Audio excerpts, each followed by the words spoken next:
Good morning.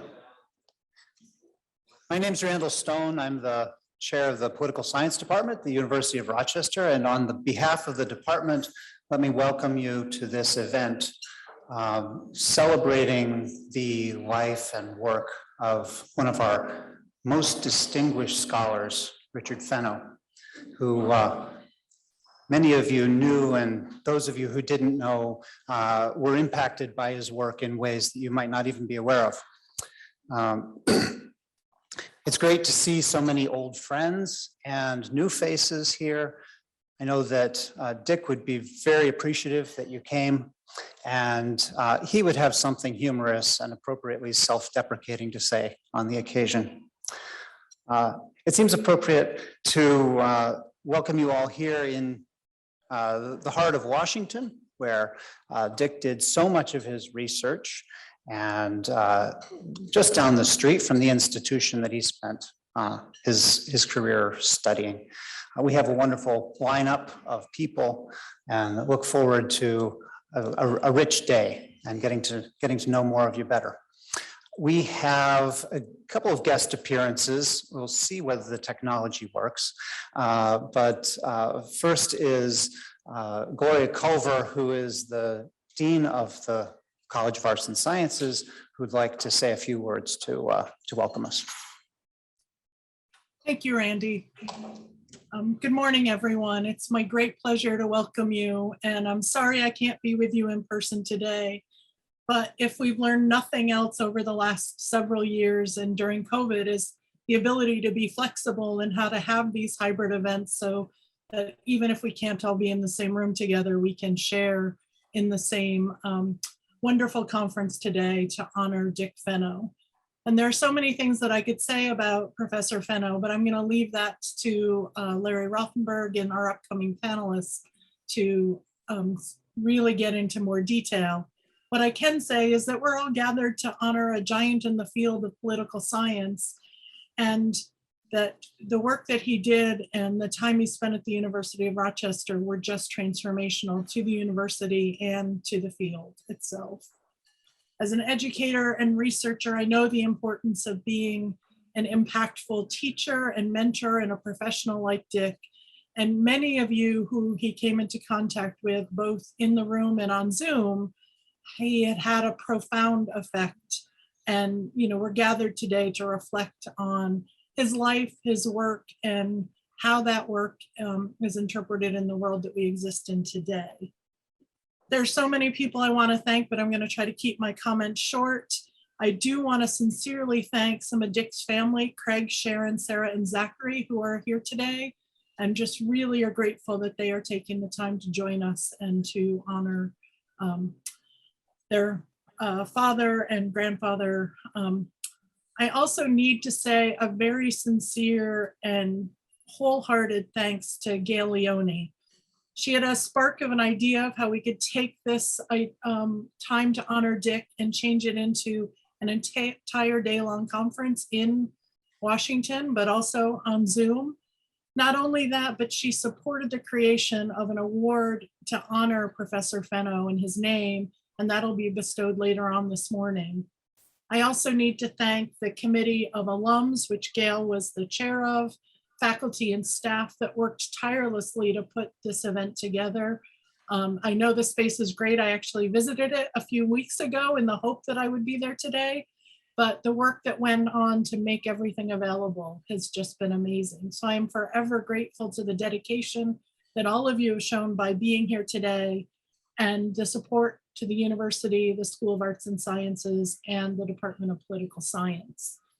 So with that, I want to thank you again, and I have the great pleasure of introducing the president of the University of Rochester, Sarah Mengelsdorf, to make some comments. Sarah? Thank you, Gloria. I'm also really glad to be able to join you today, albeit virtually, to share such a rich and fantastic academic exchange organized in honor of Dick Fenno. I'm very grateful to everyone who made this conference possible, including all those involved in the planning committee. And like Gloria, I especially want to recognize Gail Leone for her exceptional dedication to our university and the unique role she played in shaping this program. Her longtime involvement and support reach across our institution, and she has made a profound impact on the University of Rochester community, and especially our students.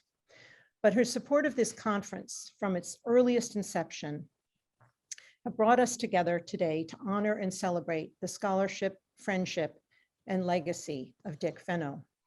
For this, Gail, we are all very, very grateful. Thank you. And to the many alumni, faculty, friends, and family who have joined us here today, thank you also for being here.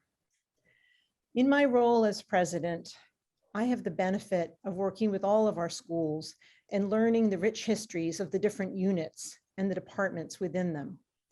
Our political science department had the great fortune of establishing its preeminence in academia largely because of Dick Fenno and his incredible intellect and vision. Dick was a luminary in his field who not only advanced his discipline broadly, but who also shaped the political science program at the University of Rochester for generations of faculty and students. Today, our political science department is consistently among the best in the country, and this is in no small part due to Dick's tireless efforts during his 5 decades at our university. The discussions on the schedule today reflect the remarkable caliber of scholarship within the department and the amazing careers and accomplishments of today's speakers, who are a great source of pride for our entire university. I know we're all excited to get things started, so without further ado, it's my great pleasure to invite Larry Rothenberg, the Corrigan Minahan Professor of Political Science and the Director of the W. Allen Wallace Institute of Political Economy, to share some thoughts. Larry? Thank you so much, President.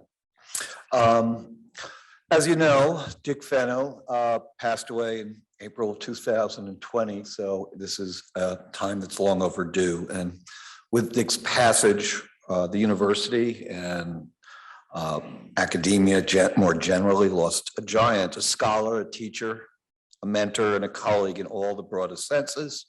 He had a profound impact on the discipline of political science and also on the University of Rochester's important position in the profession, as the president just mentioned. And also, and equally important, on the individual lives of so many to whom he gave his undivided attention. When you were with Dick, you thought nobody else in the world mattered. And he did so despite being one of the preeminent students, according to many, the preeminent student of the United States Congress over a half century. As we just told, he spent in excess of 50 years at Rochester. And he did it with a grace and kindness that is hard to find in someone so very accomplished. It's hard to believe that it's 65 years ago, 1957, that Dick left Amherst to join what was then a 4-person political science department at the University of Rochester. And at that point, Rochester was not the same place that we have come to think of it. And the political science department at that point reflected that. Dick was brought in, and he would sometimes bring it up with me, not because of what was claimed to be his academic potential, but the belief that he would be a great teacher. And while Dick wanted to be a great teacher, he also wanted to be a great academic. And it really chafed him for a while. And he set out to prove people wrong. And the good thing for Dick, besides his innate abilities, is he was at a time where Rochester was emerging as a major national university with enlightened leadership and financial resources. And it turned out that Rochester was a great fit for Dick, and Dick was a great fit for Rochester. And except for a few years of leave and for summers in Cape Cod, which were an absolute necessity, Dick never left. I'm going to just talk a little bit briefly about Dick's academic achievements. I know we have our panel coming up, so I'll try to be quick. As a young faculty member, Dick set out then, as I said, to become the researcher that he wanted to be. And he finished his first book, which had been his dissertation, And some of you know, but others may not, that the book was not on the US Congress, but on the United States cabinet, the president's cabinet. But like Dick's other work, that it became a landmark study, was well received, long lived, and became the seminal piece on the cabinet for decades to come. At the same time, Dick was focusing on establishing his research reputation, however, he also did forge a reputation as a stellar undergraduate teacher. And he began a pattern, a very unusual pattern for someone so accomplished, of developing lifelong bonds with undergraduates. And as I said, that's not often associated with someone so professionally accomplished and who has so many opportunities nationally and globally. The next years were marked by two notable changes. First, in 1962, William Riker arrived at Rochester with the mandate of creating a PhD granting program that would have a disciplinary impact. And Dick, despite being very different in many dimensions than Riker, had an integral part, was an integral part of that effort. And Rochester would not have been the same had he not been waiting for Riker in upstate New York, as Riker ventured from very northern Wisconsin.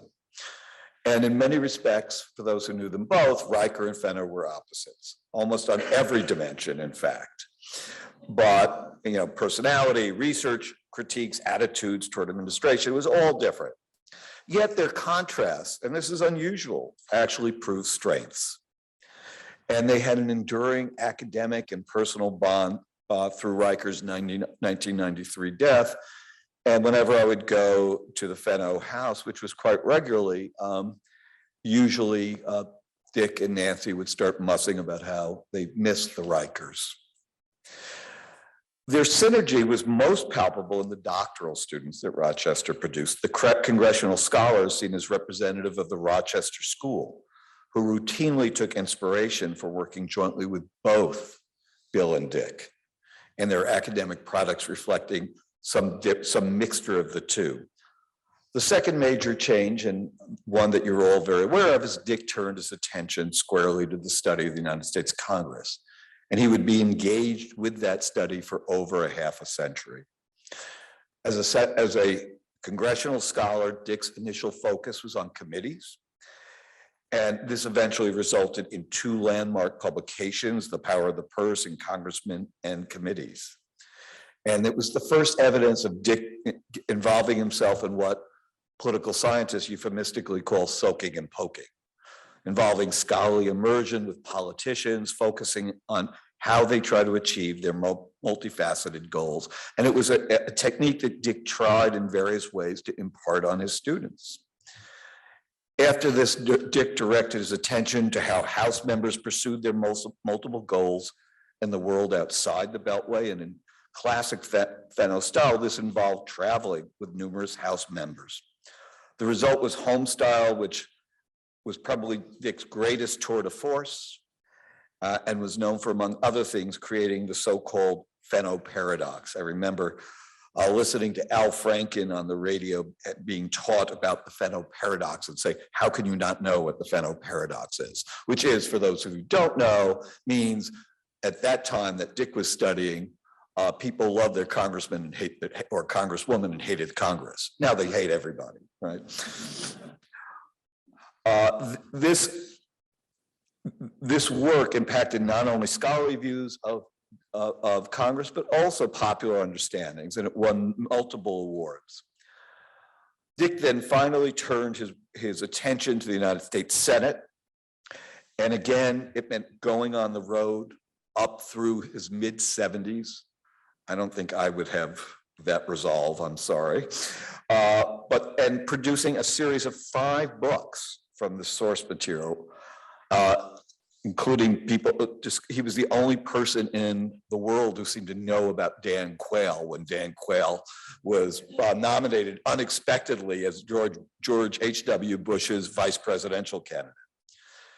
In the subsequent years, Fenno continued to mine the veins of representation, producing books at a prolific rate, among them Congress and Grassroots, about how two Georgian representatives of the same district differed as the South evolved. So he was a student of Southern politics.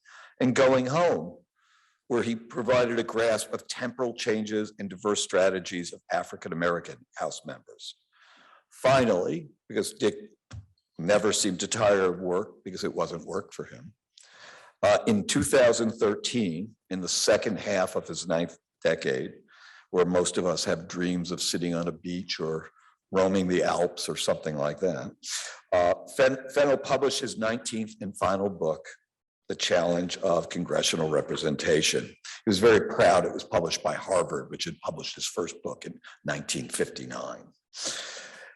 However, recounting Dick's teaching accomplishments and his academic output tell only part of the story, because as I said, he really was a special human being, and I miss him daily.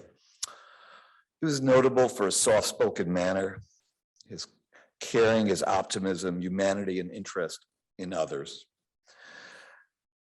Within the community of legislative scholars, and we have several legislative scholars right in front of me here, Dick held a special place that went beyond his scholarly brilliance, but as a constant source of advice, feedback, and encouragement.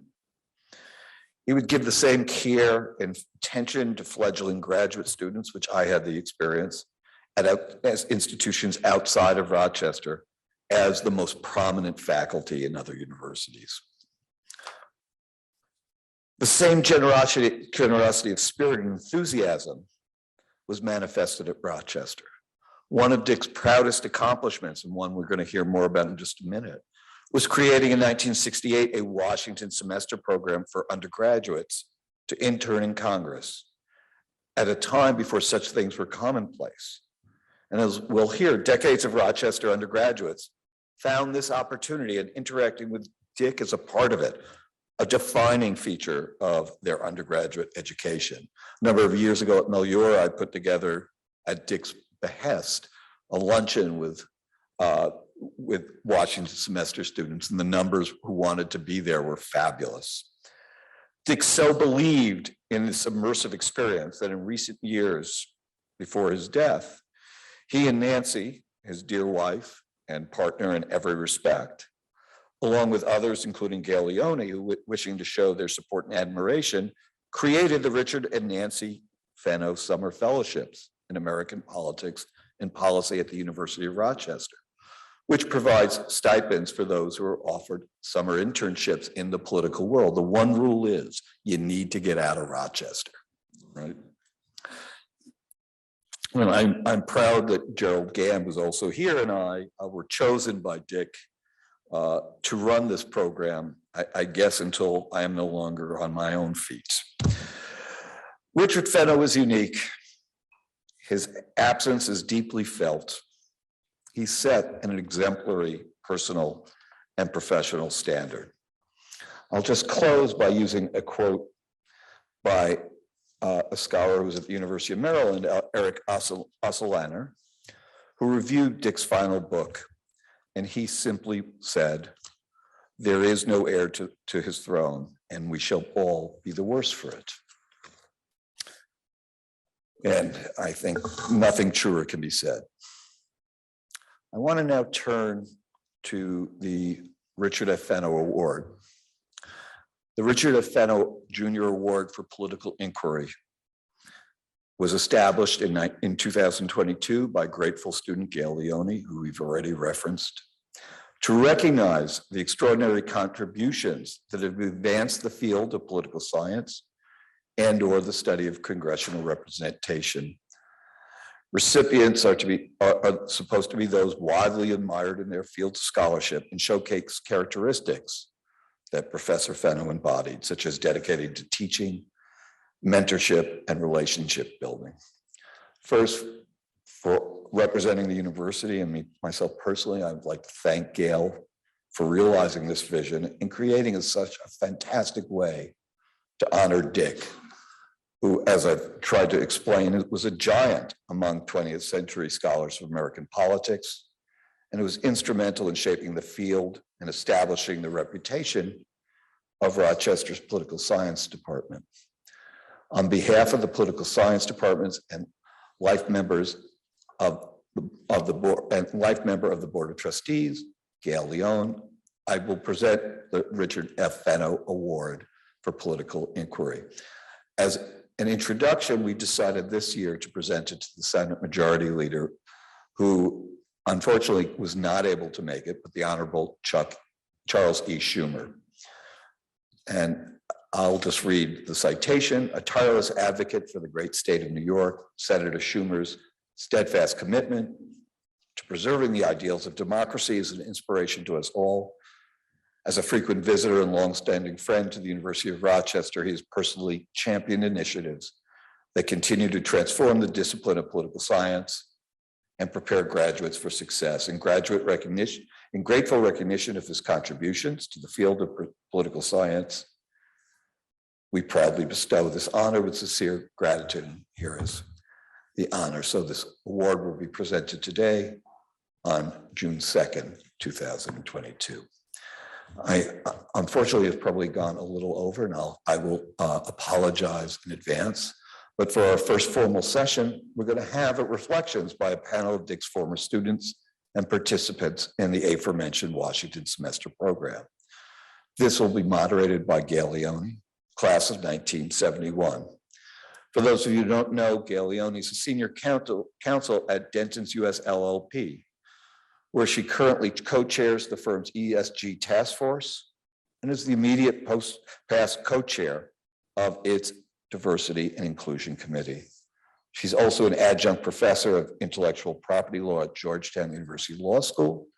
Prior to joining Denton's, Gail Leone was the executive vice president, general counsel, secretary, and chief compliance officer of Harley-Davidson Incorporated. In addition, she served as president of the Harley-Davidson Foundation. Leone is a former member, or lifetime member now, of the Board of Trustees of the University of Rochester and has served on its audit and research and innovation committees. She's also the founding co-chair of the Women's Network of the university. Gail Leone received her bachelor's in political science from the University of Rochester and a JD from the University of Pennsylvania. Gail, please come. And I just want to personally say that you have been the driving force and just a pleasure to get to know and work with for this last year or so when we've been putting this together. Thank you so much. Thank you.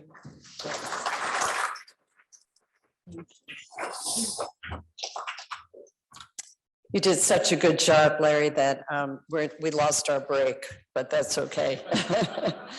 Thank you for your very kind words. But we're really here today because of Larry's 100% support for the idea of this conference. Not all of my ideas are met with such enthusiasm, so this was really a treat.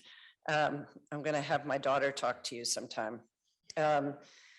And so to you, we will be really forever grateful for your contributions, not only to the field of political science that opens so many doors in our getting people to come to this conference, but for your mentorship in helping us design this day, and for your admiration and stories about Professor Fenno, or Fenno, as he is referred to. I also want to take this time just to thank a few other people for their many contributions for this day. Gloria Culver, who you heard from earlier, my dear friend, Gerald Gam, who I met decades ago at a soccer game. I don't know if you remember that, but we were at the stadium and we happened to sit next to each other and started a conversation, and I did not realize that you were in the political science department. But the whole department under your leadership, Randy, I think deserves much gratitude for this day. And Ashley Smith, wherever Ashley is, there she is, her devoted countless hours to organizing this day. So all well done. Thank you very much.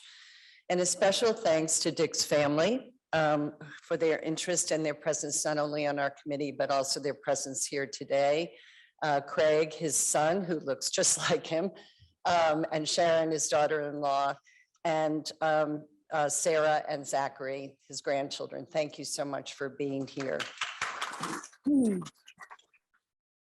I know your father would be very proud, and that brings me great joy. As Larry mentioned, I was on the Board of Trustees for 25 years, just became a life trustee. The best thing about being on the board was that it got me to Rochester a couple of times a year, and I would make my way over to Harkness Hall to check in on Professor Fenno. And many of you know him as a significant player, obviously, in the field of political science, but he was really also a significant player in our lives. The many students, the colleagues that he had on the faculty, and obviously the network of PhD graduates that have come here today to honor him.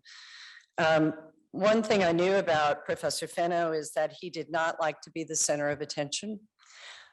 He enjoyed when others were. He delighted in celebrations of his colleagues and students.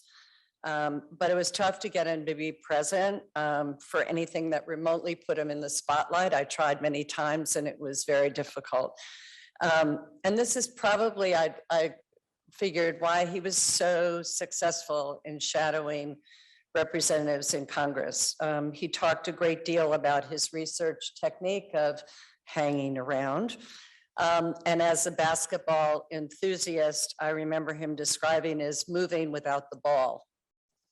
So what would he think about today? I think he would be delighted to see we were talking about his work, about his influence on the study of Congress. I think he would have enjoyed discussing today's challenges, concepts of representation, and our American democracy. I also think he would have loved to have heard the amazing impact he had on the lives of so many, as long as he could have listened from his office in Harkness. It would have been hard to get him here. So this is how we're going to start our inaugural Fenno conference, with a wonderful panel of University of Rochester alum, all of whom were political science majors, all of whom have stories to tell about Professor Fenno and their time in Washington, soaking and poking. Their bios are in the materials that you have online and in Wikipedia, I will tell you. So I will just tell you what they're up to now. And as I call their names, if they would come up, Judge Kaplan, who is the first on the program, is going to join us online from his office in New York. He was class of '66. He is a judge on the U.S. District Court of the Southern District of New York. He is a prominent jurist. He has had extensive experience, particularly with national security cases, and recently with some cases involving princes and presidents. Ron Thomas. Ron, why don't you come up? Ron and I were in the same class, and actually we have a fair number of 1971 graduates in the audience. Ron is the inaugural director of Journalism in Sports, Culture, and Social Justice program at Morehouse College, and he is also an associate professor of journalism there.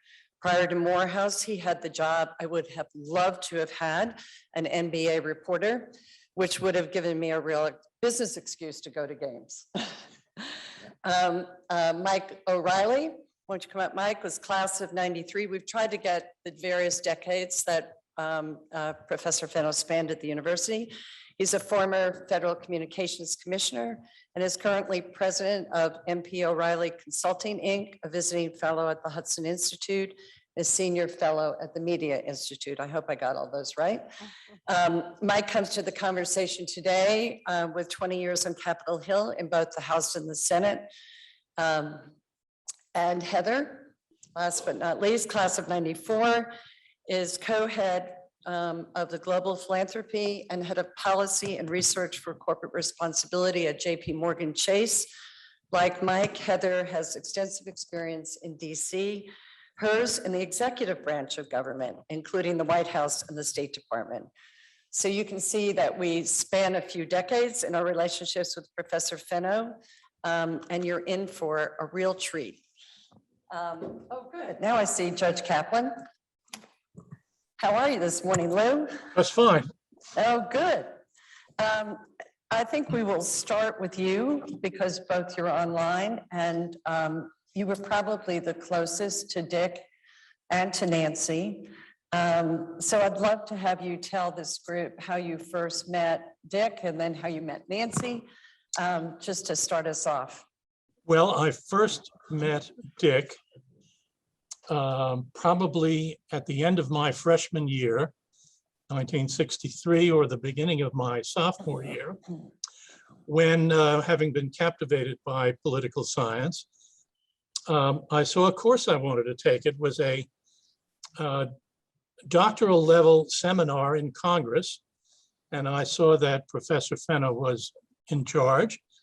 So I walked into that office in Harkness Hall and introduced myself and told him I wanted to take his seminar.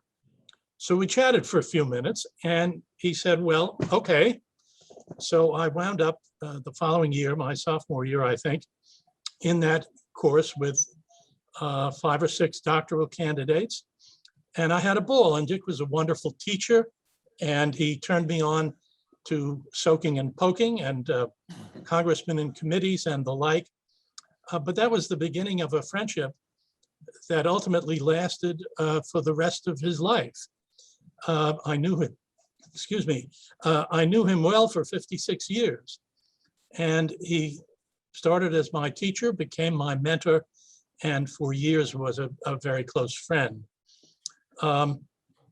We stayed in touch right along. We talked about everything, mostly politics. There came a time once I was practicing law in New York when I began to rent a house in Truro every August. That's when I met Nancy. Indeed, I met Nancy earlier than that, come to think of it, because one summer I drove down to the Cape with my then fiance. Our car broke down in Wellfleet at night. I called Dick. He rescued us. He took us back to the house. We met Nancy, and we made them the first to know that we had decided on the drive to get married before our parents. So a great relationship was well underway, and it was really quite remarkable. Now, to cycle back to my time as an undergraduate, as I think I mentioned to you, Gail, I was both pre-med and pre-law. My father wanted a doctor, and I wasn't sure, and I thought I wanted law.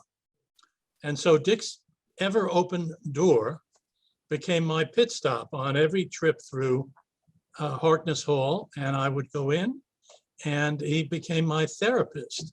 We would just sit and talk about this conflict and everything else.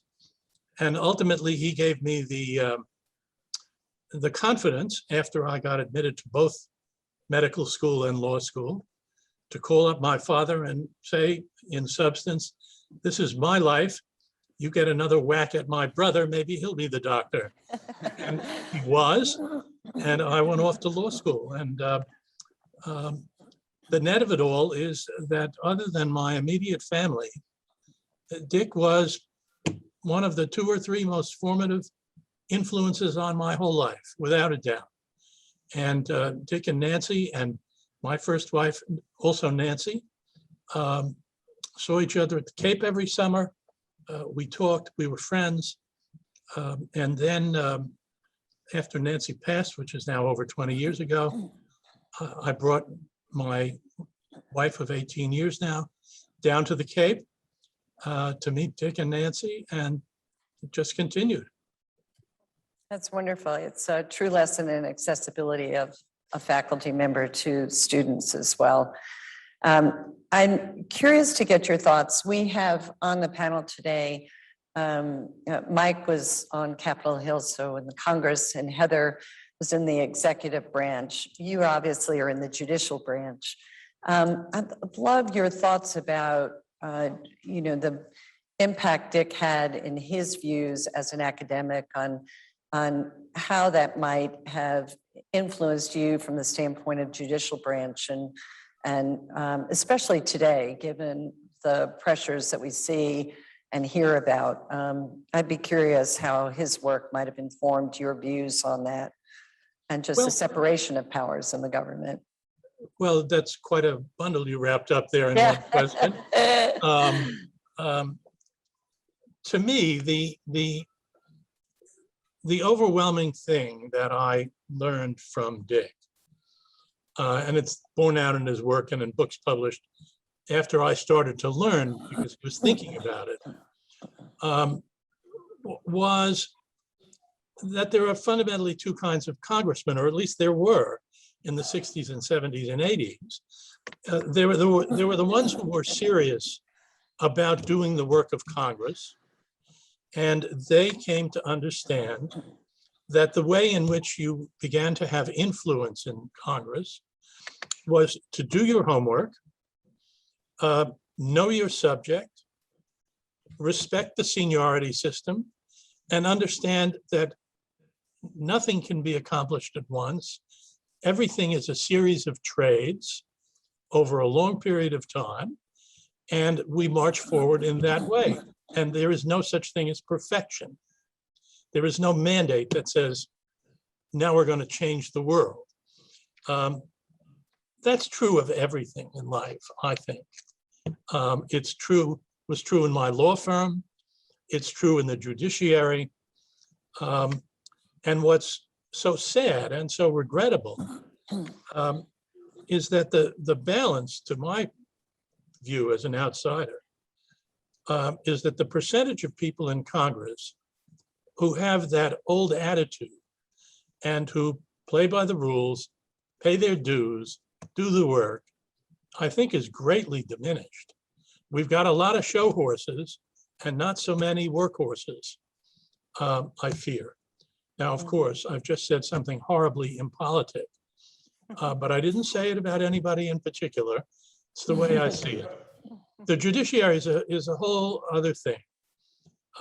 It's regrettable what's happened to the confirmation process. I mean, it's a disaster. And it has slowly infected Court of Appeals confirmations, and it's begun to infect district court confirmations. And so the judiciary is not quite what it used to be, but it's a lot like what it used to be, and I hope it stays that way. Thank you for that. You probably remember this, but Fenno once said that he was a political scientist first and an explorer second. You have any thoughts about that? I thought it was an interesting comment about himself that he made, but you knew him very well. Yeah, but you know, I never heard that from Oh, him. you didn't? Never. And that surprises me, but I don't quite know what to make of it. I'd have to think about it some. Okay, good. Well, I'll come back to you on that. How's that? Fine. Okay, good. And you can also, I'll come back and you can also talk about the letter he wrote that was very instrumental in your being on the bench, which I think is important. But we'll come back to you. Okay. Ron, I want to go to you if we are going next. You sort of by accident, as you describe it, got into the summer internship program. Why don't you talk a little bit about your experience at Rochester and your experience working for a very prominent congressman in Washington? Sure. Well, I was sort of an accidental political science major. I had started as an English major thinking that the department would automatically have journalism courses. And then my freshman year, when I said I want to take journalism, then I was told, well, we don't have journalism. So I was sort of just in limbo, and I floated from English to history and eventually landed in political science. And so the way I got into the program actually was my friend Billy Staten had been, I was a basketball team manager. He was on the team, and he hadn't played much his first 2 years. So he going into his senior year, he didn't expect to play much, so he thought he'd do something different. And I guess he had talked to Professor Fenno about the program and decided he wanted to go and asked me if I would come along. And I was thinking last night about, well, why did I say yes? And, you know, and the reason was both of us had been officers in the Black Student Union. I was the president, and I forgot which office Billy had. But we had a very stressful 2 years. Our sophomore years, we were involved in a protest about the fact that there were so few Black students at University of Rochester.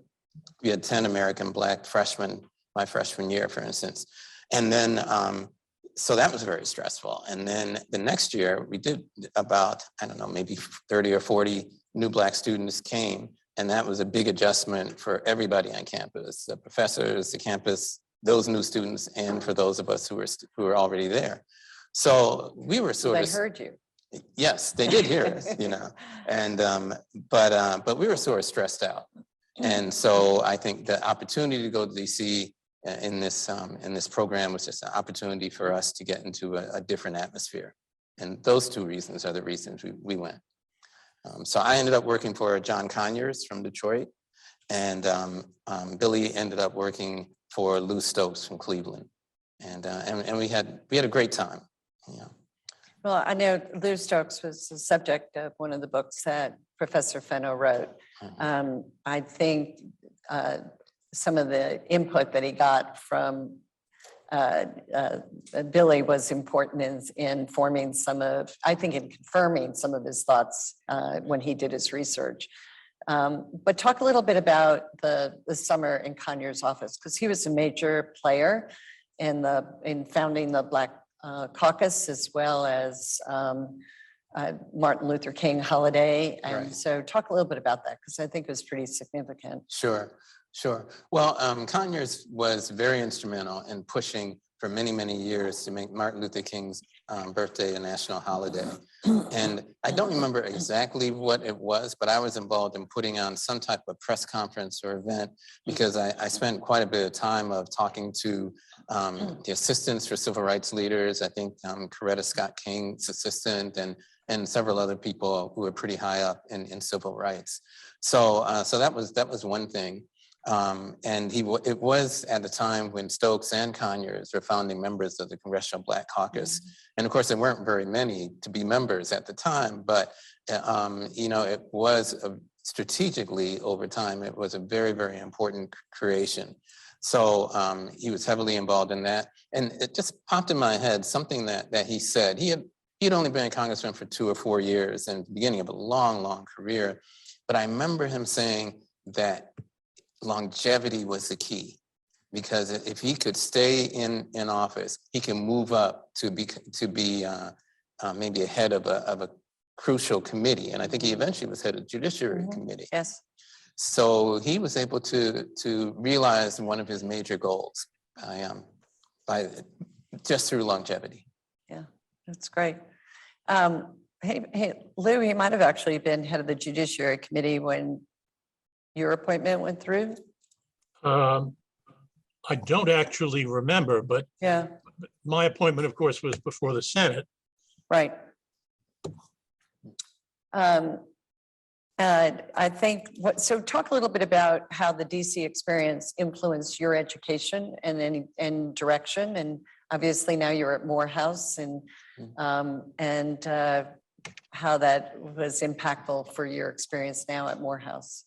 Well, one of the things that we do at Morehouse is in the journalism program, I established this pattern in 2008 of, after the presidential election, having an analysis of the election. And I invite 2 journalists who cover politics a lot, and 2 political science professors.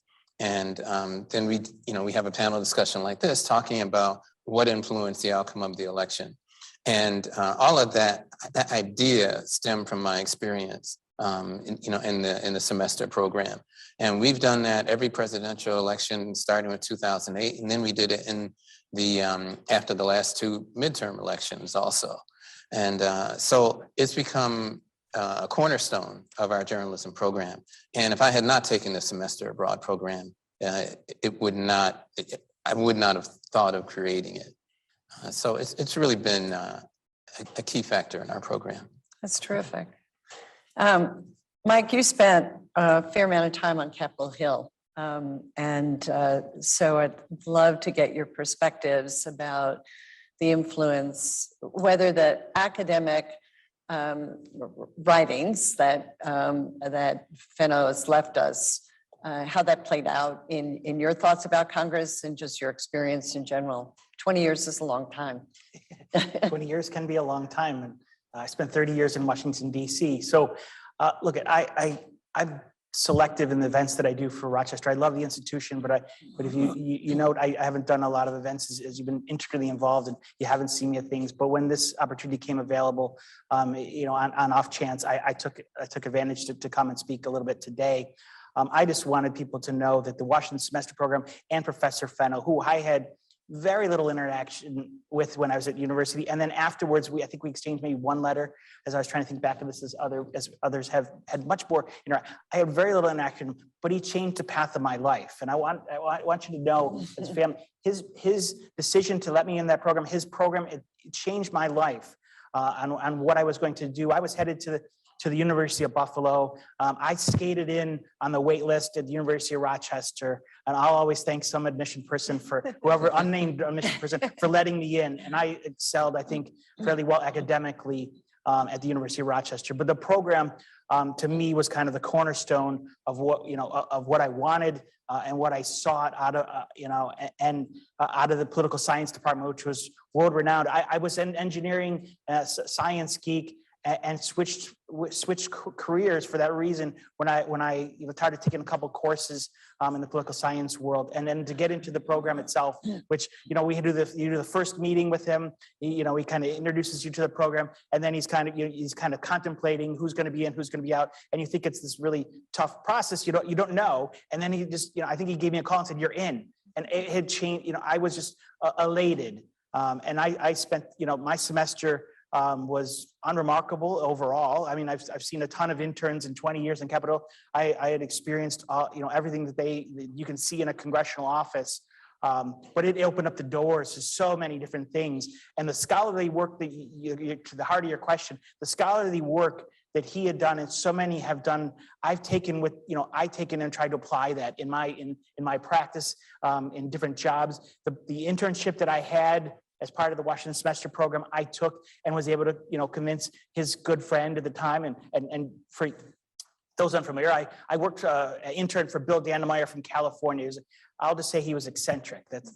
He was an older gentleman. He didn't really care for me per se. I wasn't from California, and he was running for Senate. So he barely saw him. He was running for Senate for Pete Wilson, who had moved on to be governor, and the seat was appointed to John Seymour, and he was running to try because he hated John Seymour and he had a viewpoint on life that was much different than I think a lot of people in this room would have. And so that part of it was fine, but his absence allowed me to learn about the office, and they gave me much more work because of it, and much more responsibility, and I was able to take that. And that because his good friend, on committee, sat next to him for many years, was Tom Bliley, became my next boss when I came back after school. And in fairness to Professor Fenno, it may have changed after I left, but he said I was the one person that he thought wasn't coming back.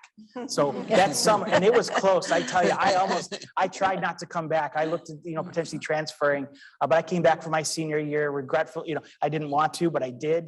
Took some great courses of as you can imagine. But I got on a bus the day after graduation, did the ceremony, got on a bus, came to Washington, D.C., and got a job not too long after that with Tom Bliley. And that's been my career. So I just wanted, I wanted to salute the work that he had done that I wasn't, necessarily part of, but he opened so many doors because of it. And I wanted to honor him for that reason. That's great. And I hope the family appreciated that because it really is significant. So I'm curious from your perspective as to the differences that you observed, and observing was what Fenno talked about all the time, between your experience on the House when you started and your experience in the Senate. Well, I think that the judge said it well. When I first got there, it was a little bit more of a clubby institution in the House. Republicans, and I am one, not many from Rochester necessarily, it's a smaller club, but and so when I got there, we had been the minority. I was working on for so long, and the members were in this, trying to figure out the path. And so my new boss, Tom Bliley, was really good friends with Newt Gingrich, and they had a different course on where they were going to take things. They were going to approach things differently. And they weren't going to sit back and wait much longer. And they were going to, highlight the problems of the current Congress and shake things up. And they very much did in the '94 election. And it really, just revolutionized, my path, of course, but also Congress and everything that's come from that. And so I think that the clubbiness changed because of that. And you get a, there is no longer of, oh, it's going to take 5-6 years to see Congress change. Every 2 years, there's the constant fight, or at least every 4 to 4 years, you see a constant fight. And the Senate the same way. So I did 9 years in the House of Representatives, and then I did 11 years in the Senate. So I switched to the Senate side. My old boss, I was headed to business school, and a senator from New Hampshire called me up and said, hey, would you have interest in coming to do the policy issues you've been working on for me? And I didn't think anything of it. I'm like, oh, I'll have a conversation with you. What the hell? And I went and I sat down and talked to him. And the guy was watching the hearings that I was setting up in the House. And was actually, and he wasn't on committee, he wasn't caring about them, but he was watching them, and I knew how interested he was. And he was a young guy like me, and I agreed to sign up. And every time I was headed out of Congress for some other reason, law school, business school, whatever the case would be, something dragged me back. And so the Senate today is much different. I ended my job, my career in the Senate Republican Whip's office. I spent a lot of time trying to counter our honoree, the majority leader, in his efforts, and stymied him quite a bit. I worked with the vice president, now the president, on the super committee. And so I just got exposed to so many different issues and saw the institution change. But I also didn't see, nothing that I see today is permanent. If people don't like where things are, things will change. And if people like where they are, they're going to change against your interest. So nothing is permanent, in my opinion. There are parts of it that are functioning well and other parts that aren't. But the scholarly work that Dick Fenno had done is still in play. It's still relevant. Committees are still relevant. It's just going to take an ebb and flow, in my opinion, to get back to where we're, back to the peak in the program. Well, I will confess to you that I worked for a Republican congressman. I actually, in New York, you had to register as a Republican to vote in the primary for John Lindsay, for Nelson Rockefeller, for Jacob Slightly different Javits, Republicans. Jacob Javits, and my Congressman Seymour Halpern. Yeah, I know I get that same response when I talk to my Wisconsin friends. They say, oh, Gail, they really weren't Republicans. I go, well, they were. It's a different time, right, Lou? For sure. It was a different time. Your last stop before going to the dark side, Mike, was at the Federal Communications Commission.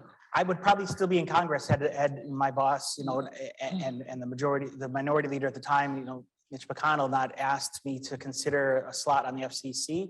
I knew what I was getting into. I spent 7 years in that process, loved the institution, loved the work I did. But, it was one of those things that I'd been there, done that. I was willing to do some more time. To the judge's point, I'm very familiar with the nomination process. I helped many people get through the nomination process. I stopped many people get through the nomination process. I got through it myself and also was chewed up and spit out by the same process. So I'm very familiar, and I have no regrets, and I'm totally comfortable with how things, I just knew that's how the process worked, and it didn't work out in my end. And now things are different, right? You leave the institution of government after almost 27 years, and you find a different path. And so I'm just so thankful for Professor Fenno and the work that he did, and Rochester, and the program itself, and what it opened the door for my life. Thanks, that's wonderful. Heather, I should say, Madam Ambassador, right? I'd love to have you talk a little bit, particularly because your career has been in the White House, the State Department. So looking at it also from the perspective of the executive branch, which is different. So we've heard a lot about the House. We have judicial branch represented, obviously. And so I'd love your perspective from that, and just how the summer program really impacted your path forward. Sure. Well, it was so influential for me. I was so excited to have the opportunity to come to Washington. I knew I wanted to study political science, and I was really interested in policy. And my dad actually sort of introduced me to the University of Rochester. I was really I just looked at bookstores when I was looking at colleges. I didn't know what I was doing. And he said, look, you love political science. There's a great department. He talked about Riker and Fenno. I don't actually know how he knew all of this, but he did. And so when the opportunity came for the Washington semester program, I was intimidated to sit down with Professor Fenno. He wasn't teaching then, he was still running the program. And he was sitting like this, I think, and he had this big smile on his face. And I thought, this is this institution I've been hearing about. He's welcoming me in to have a chat about my interests. It was so awesome. And I have to say, one of the things I loved about that moment is it just introduced me, like, you can be a really kind, accomplished, intimidating person. And he was the first example of that for me. But I had a fantastic internship in Washington. I came down, I worked, I was interested in urban policy, and I found a member of Congress who represented an urban area. And I sat behind a partition answering the phone and not really interacting with anyone. So my chances of soaking and poking were very small. But right next door was a newly elected congressman, and they were so desperate for interns and staff. They asked me to cover the phones when Congressman Gene Green was going for his swearing in. And I did, and they said, hey, could you come work in our office? And I remember walking up the hallway in the Longworth House Office building to the payphone, because that was what you had to use, and calling Professor Fenno and saying, is it okay if I switch my internship? And he said, of course, do the right thing that, is gonna work for this. And it changed everything. In a week after being in that office, I thought, this is no disrespect to my academic courses at Rochester, I hadn't learned really what it was like to understand politics in Capitol Hill until that week, because of the connection to the constituents, newly elected congressman. He was very, very hyper aware of their interests, his relationships there. He was navigating, how did he get on the right committees? How did he try to build his political capital? The staff, we were all kind of new there together. They didn't treat me like an intern. They treated me like a staff person, and they let me shadow the congressman one day every week. So I got to go to all of his meetings, so long as they were appropriate, and they usually were. Sat with the Secretary of Education, which was an area of interest to me. I mean, all these incredible experiences. And so if I had not had that opportunity, I would have said, I'm not really sure what I want to do next. I came immediately to Washington after I graduated. I've been here ever since, for better or worse. And I think that was such a pivotal experience for me, because I got such an intimate look, and because the practice of finding your own internship when you're a college student, and then coming back here and kind of knowing what it's like to get a job on the Hill. I came back, I did some nonprofit work, but I worked in the Senate for about 8 years, and a couple presidential campaigns mixed in there. And so going through all that, I felt like I had a little bit of an edge. And a lot of the other younger people and interns who were down here at the time just were having not as robust a set of experiences, and not as connected to the scholarship that I thought was so important. So it was incredibly influential. I think that the understanding of politics in political science was what was so important to me, right? Like we could read about and learn about how things happen, but once you sat in a congressional office, or sat with the member or the staff, the chief of staff, and understood all the inputs and calculations, it was a completely different experience. I was sharing with Gail previously that there was a mass media and politics class that it was pretty large, and I didn't take it because a lot of the football players did, and I thought that meant it wasn't as serious as it should be. And I got here, and after 2 weeks, I actually probably wrote a letter. I don't think we had email. Professor Reeves even asked him for the syllabus. So I thought, oh my gosh, I missed this whole thing. And here I am in Washington. I have to understand the role of the media. That's about 4 times more important now, even than it was then, in my opinion. So it was incredibly important. And I think for the experience itself, but also the edge it gave me to start my career after I graduated. So I'd love your thoughts. You worked in a couple of different positions with Senator Kerry. Mm-hmm. And I'd love your thoughts about how do you think that, his being in the Senate really informed his approach at the State Department? Yeah, in fact, so I mean, one of the interesting things about working for Senator Kerry at that time is being in the shadow of Ted Kennedy as a legislator, as the sort of junior senator from Massachusetts. You have a different relationship with your constituents. You're received differently. I mean, it was very interesting to observe that dynamic. Ted Kennedy's office was right across the hall from us. We were sort of always engaged as a team, but he was the senior senator, and so there was also this approach of I think Senator Kerry has always had sort of national ambitions on some level, but it almost sort of forced that to a certain extent. And I would reflect on that sometimes.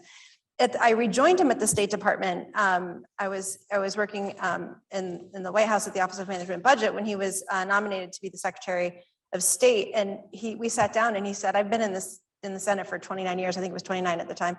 And he said, this is my one shot at the executive branch. We tried a different route. It didn't work. And I need your help to go from the mentality of being a senator to succeeding in this particular executive branch with this team, because I'd been a part of the Obama campaign in the White House for the previous 4 years.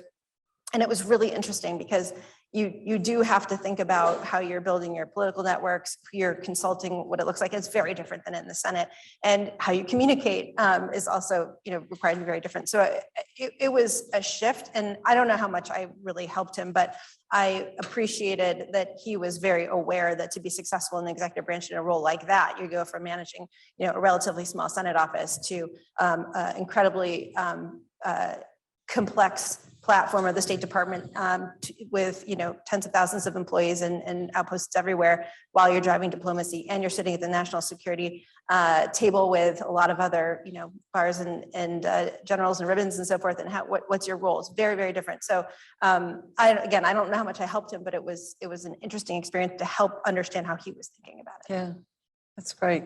So talk a little bit about the new policy center that your current employer has established, that you're president of, and sort of what learnings you got from working both with Carrie and before, and how that applies to that, because I think that would be interesting. Well, I never expected that I would find myself working in the private sector. It wasn't an ambition that I had, but I had felt, particularly when I was on Capitol Hill, that a lot of private sector companies had a greater interest or stake in some of the issues I was working on than they were involved in.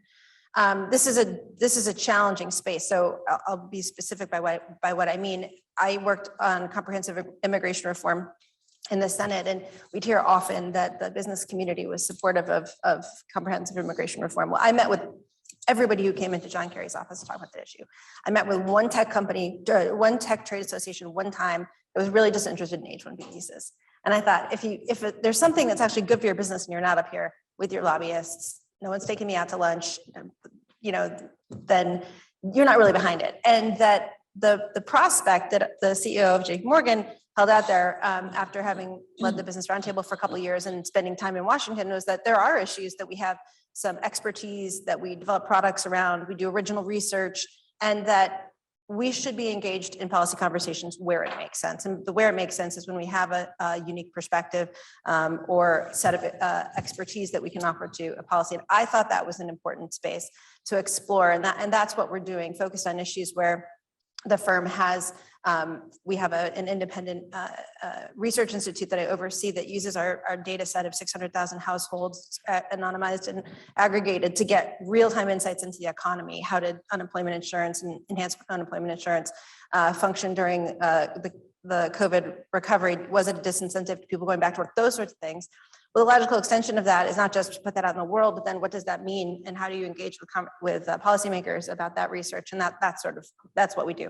But we have to be careful. This is a very, I'm sure Mike's got a lot of thoughts right now buzzing through his head on this particular topic. But you have to, in my opinion, and the way we're engaged in this work is to be genuine and authentic and have something that you can actually offer. Statements I don't find to be terribly useful that aren't backed up by some sort of research advocacy research. So we do a lot of work as well in criminal justice reform and hiring people with criminal backgrounds. That's what we do as a firm. We have built a business coalition to support doing that, because that's how we get to scale. And obviously systemic change is the only way you really break down those barriers. So it's really understanding, my belief is that, particularly with our current state of politics, that government can't do it on its own. The NGO community is vital, but also not going to do it on its own, and that the business community is too big a factor in our politics to not be engaged in the set of issues that are important to addressing wealth inequality and other issues. So that's what we're doing, creeping along and trying to feel our way through it. It's interesting you use the word authentic, because Professor Fenno spoke a great deal in his writings about authenticity, looking at that as part of the representative capacity. So it's interesting. I agree with you. I spend a lot of time now in this sort of ESG effort, and you really have to focus on authenticity. What is your story, not what is somebody else's?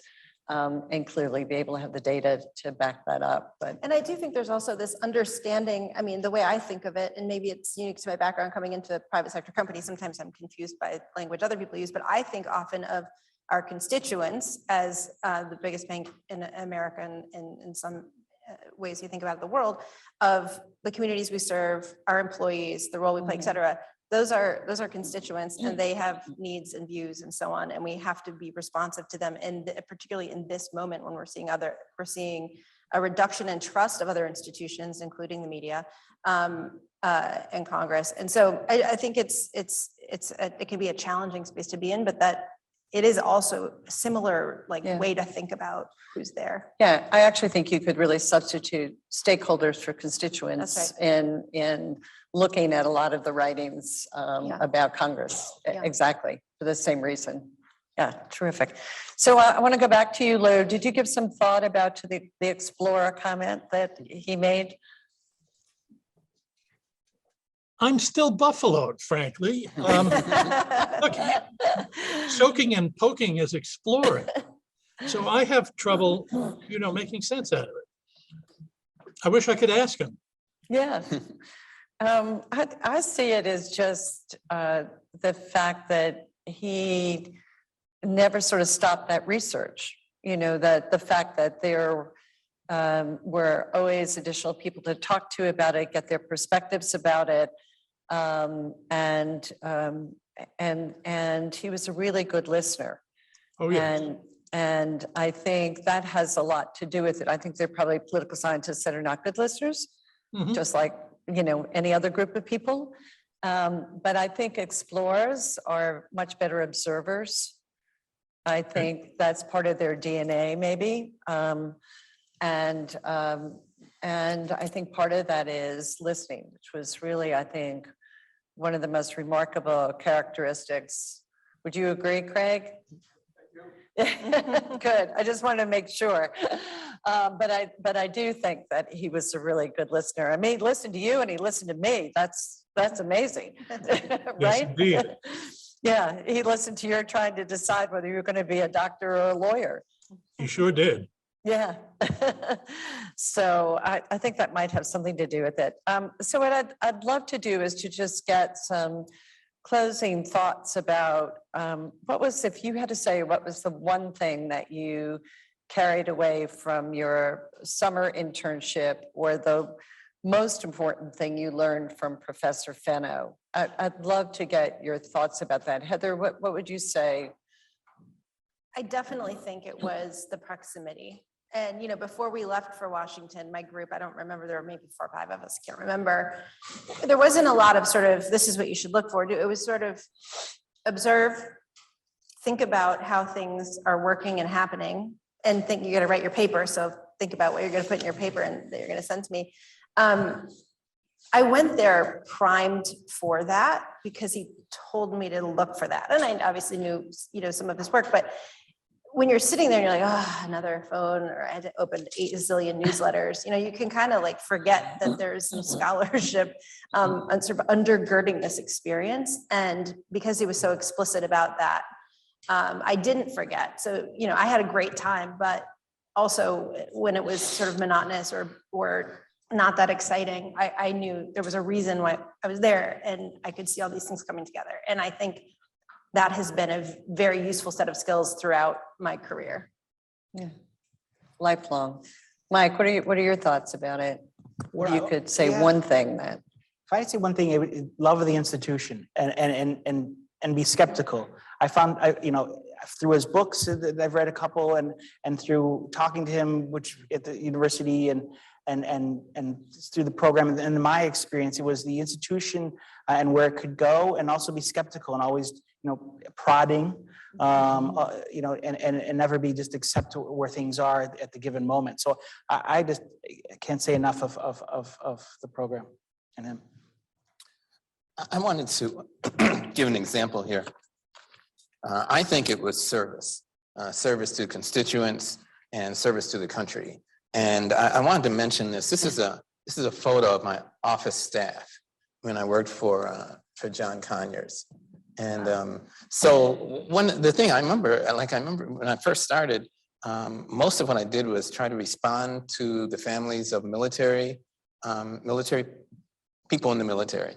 And we did a lot of that, responding to their letters. And this This is was in the his, heyday of Vietnam too. So Right, that was part of right. that. so this is his chief of staff, Heidi Naffer, and Susie Stallings, and Doris Wade, and Dolores Booker were all involved in responding to constituents. And this is obviously John Conyers, someone named Wes, can't remember what he did. And Paul Henningsen was our legislative aide. And, you would work with Henningsen, he would explain some of the legislature or some of the positions that John Conyers was taking. I remember running up to the Hill at midnight or something to deliver a press release or something like that. But all of it was in service. And I think that was the most important thing I learned. And I just wanted to mention too that, the people in your office, I know you two have mentioned that also, they're the people who you spent most of your time with. I saw Conyers at the end of the day. I had to stop by his office because he might want to, I think it was a ham and egg sandwich. Oh, And that- here's the photo. and I'd have to run down and get it for him. But most of the time was spent with these people. Mhm. And so it was a great influence, and also just to be with adults when I was only Yeah. like 20 years old. When I was just about to, when you were citing the names, I was so impressed you could remember. And then I realized I I know. didn't name every single person in that internship. What a formative experience. I hadn't realized it until you started doing that. I can name everyone but one. But I don't know. Miniature if- families, right? Becca, do we have the photo that I sent? Oh, okay, let's pop that up. This was entertaining.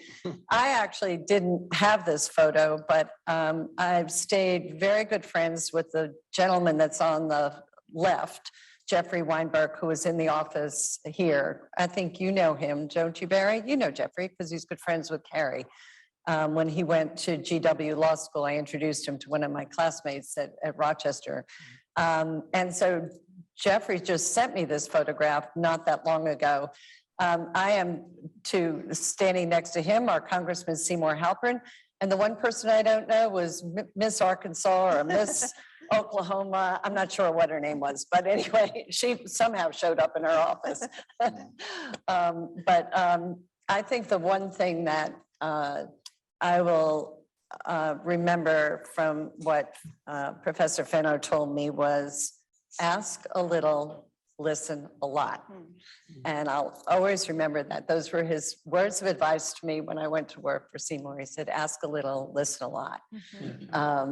I probably asked a little bit more than a little, but I did listen a lot because I had worked in the home district for 2 years before I went to the Washington office. And I worked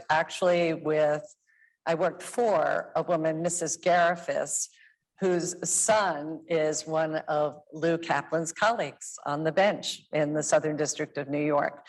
And she was wonderful. And I learned a tremendous amount from her and from all of our constituents about what their real issues were and what they expected Congress to do to help them, what the congressman could do to help them. So it was fascinating. So Lou, what would be the one thing, and you can take this picture down now, it's a long time ago. What would be the one thing that you would have carried that you remember about Dick that you would want to share? Keep your eyes open and pay attention to the facts. Put your preconceptions aside.